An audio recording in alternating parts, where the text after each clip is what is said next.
Hello friends, welcome to Vamja education. આજના વિડીયોમાં આપણે જોવાના છીએ ધોરણ 8 વિષય ગણિતનું ચેપ્ટર નંબર 10મું છે ઘનાકારોનું પ્રત્યક્ષીકરણ।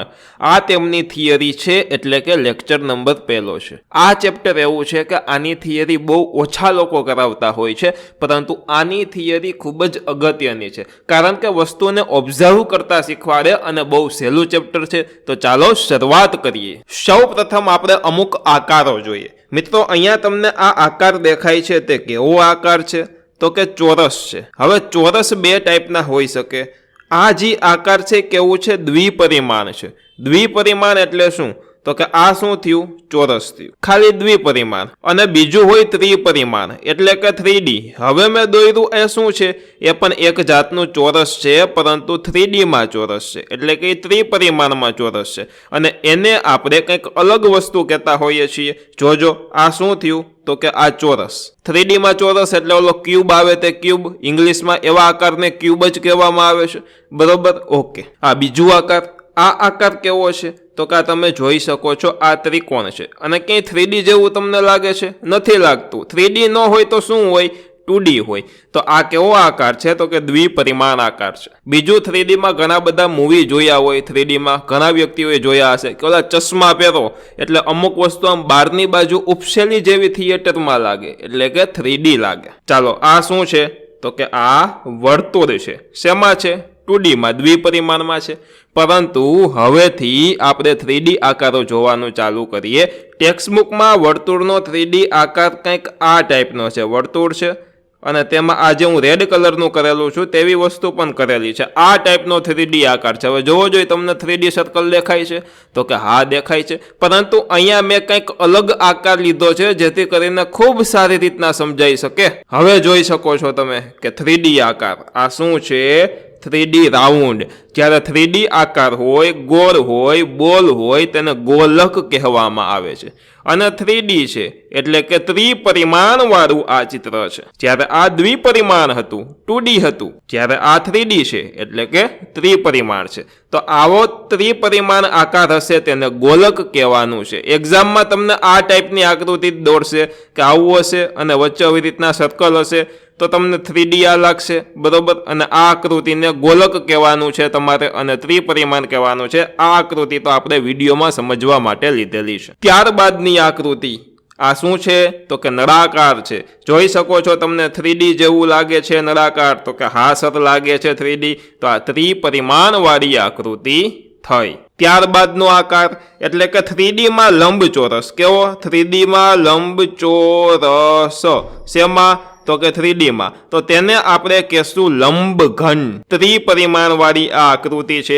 જ્યારે 3D નો લંબચોરસ હોય તેને આપણે લંબઘન એવું નામ આપશું। હવે આવે છે 3D નો ચોરસ, એટલે કે બધી જ બાજુ સમાન હશે, બરોબર? તો એને આપણે કહેવાનું છે સમઘન, કારણ કે ચોરસ છે અને બધી જ બાજુ સમાન છે। આ ઉપરની બાજુ જેવડી છે એવડી જ અહીંયા આ બાજુ, આ બાજુ, આ બાજુ, આ બાજુ, આ બાજુની સાઈડ અને આ પાછળની બાજુની સાઈડ બધી જ સમાન હશે।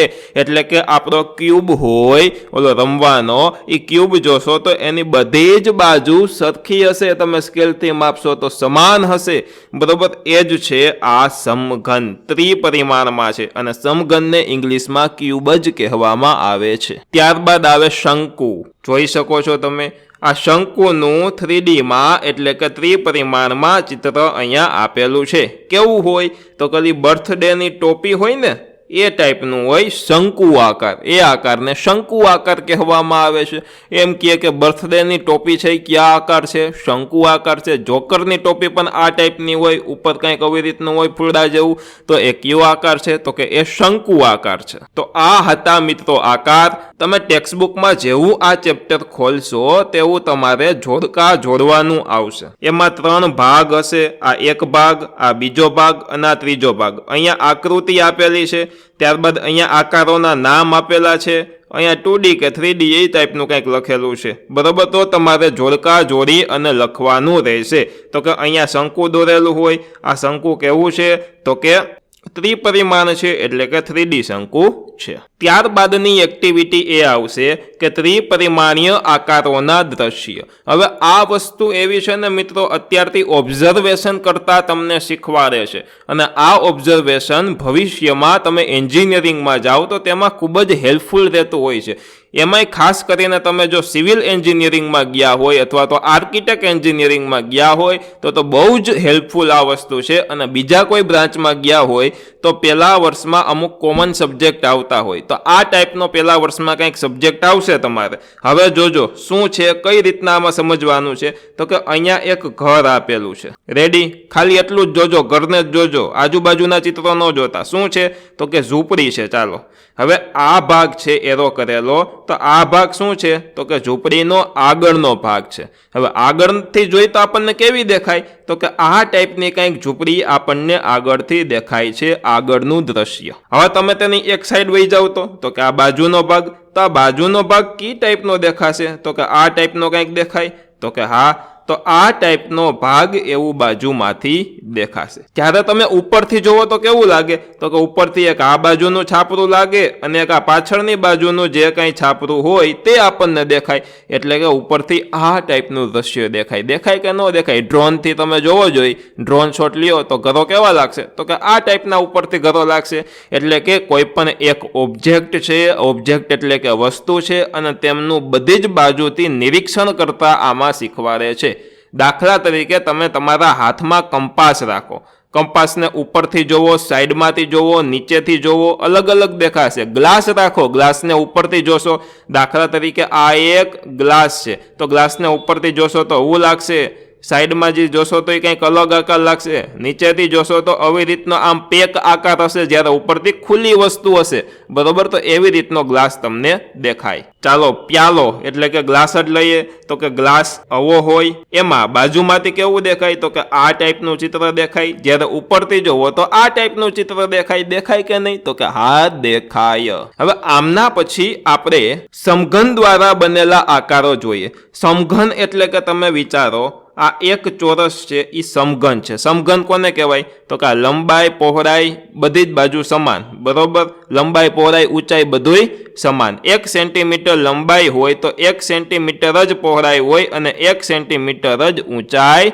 હોય, બરોબર? એટલે કે L, B અને H ત્રણેય કેવા હોય? સમાન હોય। ઓકે, તો આ તમે એમ સમજો કે આ સમાન આકારની ઈંટ છે। શું છે? આ એક વસ્તુ છે, એ ઈંટ છે, એનો આકાર સમાન છે, લંબાઈ પહોળાઈ ઊંચાઈ બધું સમાન છે, એટલે કે સમઘન છે। હવે ઈંટને આપણે ઉપર નીચે ગોઠવી અને અમુક આકારો બનાવીએ છીએ અને એને સાઈડમાંથી, આગળથી અને ઉપરથી જોવાની ટ્રાય કરશું। તો અહીંયા 3 સમઘન દ્વારા બનેલ આકાર એટલે કે 3 ઈંટ રાખી છે। આ પહેલી ઈંટ ડન, આ બીજી ઈંટ અને બીજી ઈંટ ઉપર આ ત્રીજી ઈંટ રાખેલી છે। તો બાજુમાંથી એટલે કે આ સાઈડ છે એ બાજુ કહેવાય, તો બાજુમાંથી કેવો આકાર દેખાશે તો કે આ ટાઈપનો આકાર દેખાશે તો કે હા સર। આગળથી એટલે કે આ બાજુની સાઈડથી કેવો આકાર દેખાય? જો આટલી વસ્તુ છે એટલે આ બાજુથી આપણને નવો આકાર દેખાય તો કે હા, તો આ ટાઈપનો આકાર દેખાશે। જ્યારે ઉપરથી તમે જોશો તો એક બોક્સ આ દેખાશે અને બીજું બોક્સ આ દેખાશે, પરંતુ તમે વધારે ઉપરથી જોવો તો આમાં વચ્ચેનો આ ગેપ નજર ન આવે, તમને એક અહીંયા બોક્સ દેખાય અને આ બોક્સ આવી રીતના જ આમ દેખાય, એટલે કે આ ટાઈપનો આકાર તમને ઉપરથી દેખાય। ત્યારબાદ 4 સમઘન દ્વારા બનેલ આકાર। હવે આ 4 સમઘનને કેવી રીતના રેખા છે તો કે ઉપરા ઉપરી નથી રેખા। એક જોજો, એક ઈંટ અહીંયા રાખી છે, બીજી અહીંયા રાખી છે, આની પાછળ જ અહીંયા ત્રીજી રાખી છે અને આની પાછળ અહીંયા ચોથી રાખી છે, આ ટાઈપે ગોઠવેલી છે। તો સૌ પ્રથમ ઉપરથી કેવો આકાર દેખાય તો કે ઉપરથી જોવું હોય તો આપણે ઉપરથી જ નિરીક્ષણ કરવાનું કે અહીંયા આમ આમ આમ આમ આ રીતનો કંઈક ઉપરથી આકાર દેખાય છે, એટલે કે આ ટાઈપનો આકાર આપણને ઉપરથી લાગે। એમના પછી આગળથી તો કે આગળ અહીંયા આ એક સ્ક્વેર છે, ચોરસ, અને અહીંયા આ બીજું છે, એટલે કે આ ટાઈપનો આકાર આપણને આગળથી લાગે। સાઈડમાંથી તમે જોશો તો જોજો આ એક ઈંટ, આ બીજી ઈંટ અને આ આગળની ત્રીજી ઈંટ। મેં કીધું તું ઉપરથી કે ઉપર એક આમ ઉપરની બાજુ હોય ને એક નીચેની બાજુ હોય, તેમ છતાંય આપણે વધારે દૂરથી જોઈ તો બાજુમાં લાગે, કીધું તું ને? તો એ જ કોન્સેપ્ટ અહીંયા સાઈડમાંથી પણ ઉપયોગમાં આવશે કે આ પહેલી ઈંટ, એની પાછળ આ બીજી ઈંટ અને આ આગળની ત્રીજી ઈંટ, એટલે આ ટાઈપનું બાજુમાંથી આપણને દ્રશ્ય એટલે કે ચિત્ર દેખાશે। ફરી પાછું 4 સમઘન દ્વારા બનેલો જ આકાર છે, પરંતુ ગોઠવણ કંઈક અલગ ટાઈપની છે. જોવો જોઈએ આ ગોઠવણ, બરોબર.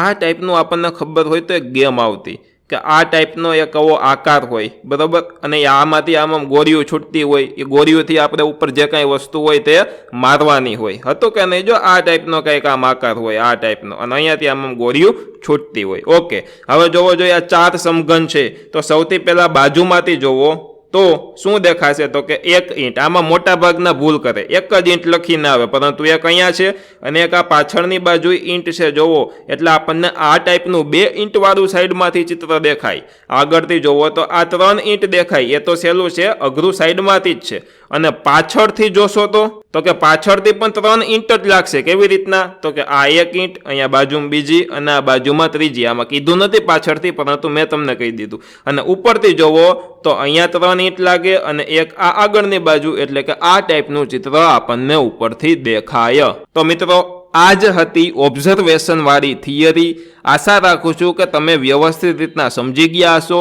જો હું પેપર કાઢું અને મને એમ કહે કે તમારે આમાંથી એક આકૃતિવાળો પ્રશ્ન કાઢવાનો છે, તો હું ચોક્કસથી આ ચિત્રમાં પાછળની બાજુથી કેવો આકાર દેખાય એ પૂછું. તેમાં મોટા ભાગના આ એક જ વસ્તુ લખીને આવે, પરંતુ દેખાશે 3 આકાર. અથવા તો આ સાઈડ વાળું પૂછું તો સાઈડ વાળું મોટા ભાગના 1 લખીને આવે, પરંતુ આ 1 અને આ બીજું, તો આ 2 ચિત્ર બાજુમાંથી એટલે કે સાઈડમાંથી દેખાય. તો આનું એક તમારે આમાં ધ્યાન રાખવાનું રહેશે. આની સાથે સાથે સરસ મજાનો થિયરીનો લેક્ચર પૂરો થાય છે. નેક્સ્ટ લેક્ચરમાં આપણે સ્વાધ્યાયની શરૂઆત કરશું. ધન્યવાદ. અને હા, જો તમને વિડીયો ગમ્યો છે તો વિડીયોને ચોક્કસથી તમારે લાઇક કરવાનો રહેશે. ચેનલમાં નવા હોય તો સબસ્ક્રાઇબ કરીને બેલ આઇકન દબાવવાનું રહેશે. અને આ વિડીયોમાંથી તમને સમજાનું છે કે નહીં તે તમને તો ખબર છે, પરંતુ મને કેવી રીતના ખબર પડે તમને સમજાય છે કે નહીં, તો તમારે એના માટે કોમેન્ટ બોક્સમાં જણાવવાનું છે. જો સરસ વિડીયો લાગ્યો હોય તો નાઇસ વિડીયો કે એ ટાઈપનો કંઈક લખી અને તમે મને કોમેન્ટ બોક્સમાં કોમેન્ટ કરીને જણાવી શકો છો.